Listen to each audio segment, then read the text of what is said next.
Cool. Hello, everybody. Good morning. We're all here in the Israeli Mobile Summit. I think the most important word in this slide is mobile. Without mobile, we would not be here today. But how did we get here, actually? This graph represents shipments of smartphone devices from 2007 to 2024. What we can see is that on average, the past 10 years, over 1 billion smartphones are shipped every year. We can also see the smartphone boom era, which is the years between 2010 and 2014 or 2015, where the market grew 35% year over year.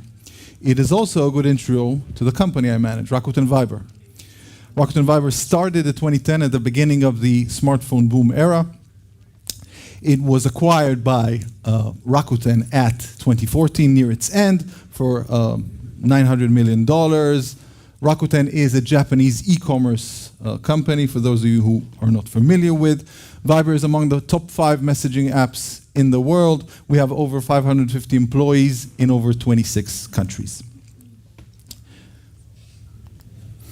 We have hundreds of millions of monthly active users. And we started as a simple calls and messaging app, evolved into a super app today. Super app is a term I'll get back to later on in the presentation. About me, so I'm Ofir. I started at Viber around 2014 after the acquisition. I was promoted VP Product 2 years later, 2016, and Chief Operating Officer at 2018. And since 2021, I'm the company's CEO. Part of the benefits of working for a giant Japanese company is that every year, 70 executives from around the world travel to Japan to climb Mount Tanigawa. It's a very humbling and powerful experience. Back to the smartphone boom era. What's special about this era is in past years, whenever we buy a phone, we usually replace the existing smartphone we already had. What's special about those years is that we all bought our first smartphone ever, right? You might recall opening the box for your iPhone 3GS or for your Samsung Galaxy 2. Usually what happened is you bought that device because a friend showed you this cool new thing, this smartphone which can do a lot of stuff, and that friend usually had either WhatsApp or Viber installed on their device, which is how we got from 0 to 200 million users in only a matter of years. In fact, the marketing tactic we used was the oldest tactic in the world. You might want to care to guess which tactic is that. That would be word of mouth. So in those years, Viber grew to 200 million users with a marketing budget of $0. In fact, we did not have a single marketing person in the company during those 4 years. So that's not to say that we didn't have any unplanned. So obviously the hypergrowth was a positive surprise and experience, but not to say we didn't have unplanned expenses.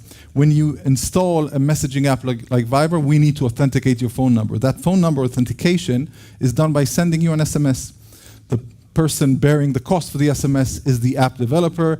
And when the Viber founders thought about building the business plan for Viber, they didn't account for the SMS sent because the idea was that an SMS costs pennies, hence it would be negligible on the balance sheet. But when you have 200 million users, those pennies add up. And eventually, the company bared costs of millions of dollars in SMS annually. Which brings us to the first takeaway of this presentation, one of many which I'd like to leave you with. First one is pretty obvious, that if you hyperscale, cents turn into millions very quickly, and we'll get back to this from a different angle. So after 4 years of the hypergrowth era, had fantastic growth in a newly developed smartphone market, no marketing costs, unplanned expenses in the form of SMS activations, and no significant revenue. So the company was loss-making at the time.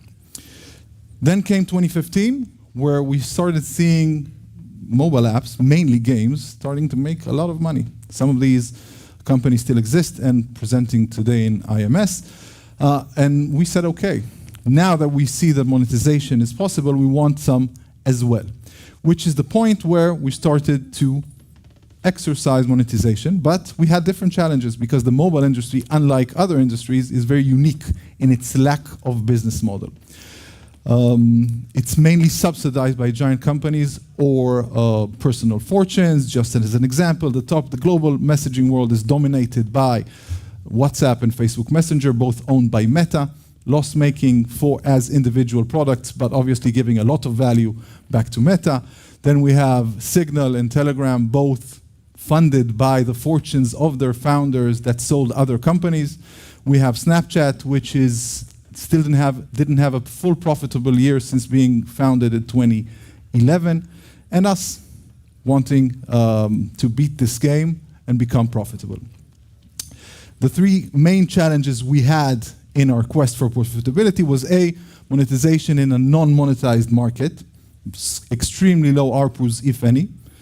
The fact that we are a messaging app means that we have network effect weighing us down in the sense where you can download a game or a content app and consume it by yourself, but you have nothing to do with an app like Viber if your friends are not there. So network effect actually works against us when we try to grow, and the regular marketing tactics just don't add up in terms of ROI. And we were competing with loss leaders, with companies that are actually subsidizing this activity. So the goal was creating a sustainable growth and monetization by creating a new business model. We went back to what we learned from SMS activation, which is that we're paying a lot of money for SMS, but then the obvious conclusion is that if we're paying a lot of money, it means other people are paying as well, including advertisers. Hence, in 2016, we launched a product called Business Messages. This is an SMS, commercial SMS sent by a food delivery company. This is the same message on how it looks in a Viber business message. As we can see, there's an avatar, there's a scrollable carousel, prices, call to action buttons, additional information buttons to give more information. Essentially a solution that is preferred more by customers, costs less, and converts better. The holy trinity of any business solution, which is no surprise why combining with newly added ad placements, it worked. The company began to be profitable, earning more and more revenue, double digits year over year. Leads us to the second takeaway is that if you're suffering for something, most likely others are suffering from it as well, which might be a business opportunity. This was also the success of Business Messages, by the way, was also the foundation for our company vision and strategy, which is Viber is a super app that's built, geared around utility services, and up to this day, this is mainly where our strategy lies upon. And then February 24th, 2022 happened. Anybody know what happened on that day? Russia invaded Ukraine. We find ourselves overnight with two of our top markets, which represents roughly 40% of our audience and 45% of our revenue, at war overnight. We stopped ads in Russia. We could not monetize Russia at the time. Obviously, Ukraine, a country at war. Also, monetization was practically impossible. Overnight, we went from revenue making to loss making. What did we do? We launched a two-phased solution. One is, we called it short-term, or if you want, first aids, essentially solutions that are fast but have strong revenue potential. And we obviously needed to change our strategy of the company. Takes longer, but is more strategic. In terms of the criteria for what needs to be a first aid, so a first aid is something that we have to have competitive advantage for, either by nature of the application or by expertise that we've already acquired during the more than 10 years of the company's existence. And we wanted to reduce the risk of launching new products by leveraging existing knowledge that the company existed for 12 years at the time. An example of such first aid is a feature called Caller ID. Caller ID is a feature that identifies the caller. You're aware of similar services, I'm sure, and informs you if this is a spam call, gives you the name of the actual person. The advantage of the competitive advantage for Viber is we're already installed on hundreds of millions of devices, so there is no user acquisition cost. We're already there. This also allows us to leverage our existing know-how in identifying spam calls and patterns, because we already need these services because we operate a messaging platform.